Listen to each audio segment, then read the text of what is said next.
So we have taken a look at notices that I have sent out, either for myself or on behalf of other people. And now let's take a look at some of the things that we'll get in the mail that prompt us to need to respond in some way, right? Again, there are always notices of some sort. You want to respond because silence is a response, okay? If I'm going to accuse you of something and you're going to sit there and not say a word, well, I didn't hear you disagree, right? So, right? So, this here comes from Transit Adjudication Bureau.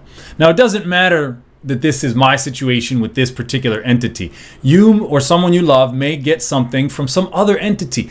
The principles remain the same. So don't get hung up on the specifics, all right? Transit Adjudication Bureau. I never met the man, right? It's in all caps. I think this is a dead entity. So I keep that in mind as I continue, right? Default, decision in order. They're saying I defaulted, right? Like they reached out to me for this process and then I didn't get back to them, I guess. Because I've been getting back to them. This is like the fourth exchange here. It's really important to understand that you must respond to notices that you are presented with, because silence implies consent. That's a maxim, right? Like something that's always true, or always looked at as true, or always considered to be true. Silence implies consent. If I accuse you of something and you don't say a word, well, I mean, right? So that's how it works. You must respond. Silence implies consent. In this situation, I was not silent. I was just responding to them in ways that they didn't understand. But that's okay, because sooner or later you make your way to the top of the totem pole, and the people at the top do understand, I promise you. There was a situation where I had to write directly to the man that sometimes acts as commissioner for the New York State Department of Taxation and Finance, because the underlings just weren't getting it. So I sent that notice directly to the man that sometimes acts as commissioner, and the situation got squared away at that point. But the other people didn't know what to do. It's fine. You got to expect that. Okay. These are the days of ignorance. All right. So now it says, pursuant to New York Public Authorities Law, section blah, blah, blah. Do any of you have any idea? Because I don't. And here's the thing. Neither am I compelled to understand what that is talking about. Another maxim is ignorance of the law is no defense, right? Well, this isn't real law, okay? This is statute and code. They're literally talking in code. You expect me to understand your code? Huh?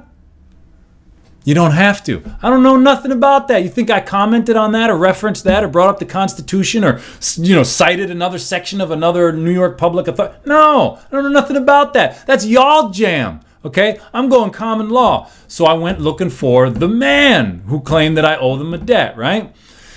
We could go down through this, but again, what they're saying. These are their accusations. You owe us this money. You violated. Your failure to respond in a timely manner to a notice of violation, you see that? Notice of violation, constitutes an admission of liability, and a default decision has been entered against you. Now, if that were true, that would be a problem for me. But luckily for me, it's not true. Did I not respond in the way they wanted me to? That's right. Did I respond? Oh, you better believe it. And I can prove it, like we talked about in the other video. Proof of sending, right? So, they're telling me how I can pay them. They want to make sure that I know how I can pay them, right? Give me lots of options there, right? Okay. Look, lucky me. I can also request a stay of default. Ooh, lucky me. Requesting, right? Like a peon requesting, please. We man or woman, we're going to require, okay? So, I responded to them with another notice, and that was when I got this next beauty, which is the sheriff's notice of impending levy. Okay, so Transit Adjudication Bureau and their little debt collectors couldn't get anywhere with me, so they just shipped that situation off to the sheriff, and they basically lied. Apparently they told the sheriff that I had defaulted and hadn't been, I don't know what they told the sheriff, but whatever they told the sheriff went and now he's doing his duty. Okay, and it's a separate conversation to get into what is this City of New York Office of the Sheriff, because wait a minute, aren't sheriffs supposed to be elected county official? What is this City of New York? It doesn't say County of New York. It says City of New York. Separate conversation, but let's just say that New York City is not doing much by the Constitution. But some things they still have to respect, okay? So sheriff's notice of impending levy. Please take notice. Are we seeing this, folks? Are we seeing this? I mean, it's everywhere. You're not going to be able to unsee it now, right? It's going to be like the picture of the women, it's either a vase or it's two people kissing, right? You can't unsee it now. So they're saying a judgment's been entered against you, the debtor, right? They want to call me the debtor now, right? By Transit Adjudication Bureau. Again, I've never met the man. You ever met a man named Transit Adjudication Bureau? It's crazy. Commence enforcement, right? You can read this for yourself. I'm not going to read the whole thing, right? He's explaining what's going to happen, okay? Because that's the lawful thing to do. He's got to explain this to me, right? So I then responded to the sheriff, and again, I'll whip it up super quick. If you want to pause it on this and really have a look at my response, go right ahead. But so there you have it. I responded to the notice. I explained to the sheriff what had led up to that point, and apparently my explanation was pretty good, because that was the end of the matter. All right, that was the end of the matter. You look at the things that you or other people get in the mail, where they're asking you for something or claiming something, that you have some obligation to pay or to do this or to do that. You got to ask yourself some questions. First of all, and you should know this already, but while you're a beginner, you're going to need to check yourself every time. Who am I and what am I? Don't forget what you are and who you are. You are a child of the Creator. Okay, you are a son or daughter of the living God, and you are living too. Okay, you are a living man or woman with red blood in your veins. Okay, you notice how they always want you to use black ink, right, at the courts, black or blue with the bank. You got to understand what you are. And then when you're dealing with whatever your situation is, a notice that you've got, or a man who sometimes acts as officer, you got to identify, well, who or what are they, right? Like I said, Transit Adjudication Bureau, I never met a man like that, okay? It's a dead entity. You got to know who or what you're dealing with. So, if you're talking to a police officer, it would be wise to, before you get too far into your interaction, to be like, we're talking man to man now, right? I mean, I'm a man known as Logan. You are, right? Hammer down on that. Get straight with that before you get too far in, right? It's great that you've got questions, sir. I would, I got some questions for you, though. Okay, and these questions have to get answered first before I can get into anything else. Okay, it's lawful for me to ask who you are and what you are. So we're talking man to man, yes, right?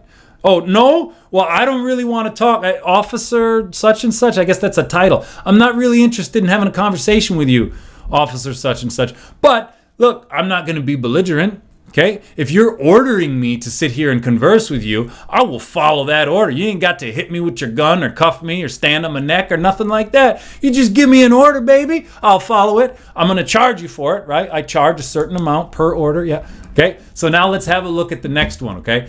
This would be more of a quasi-constructive notice, right? So a constructive notice is just you're letting people know in advance of something that you believe or that you claim or whatever, and you would file it on the record at court. So that way, down the line, if people, if there's a controversy, you can say, hey, check it. And you get a copy and it's stamped by the court. On the such and such of such and such, 2015, I already filed this notice, that states A, B, C, and D. So I'm not just pulling this out of my ear. I've been claimed this, right? That's like constructive notice. You do things in advance to head off potential problems. So this is kind of in the middle here.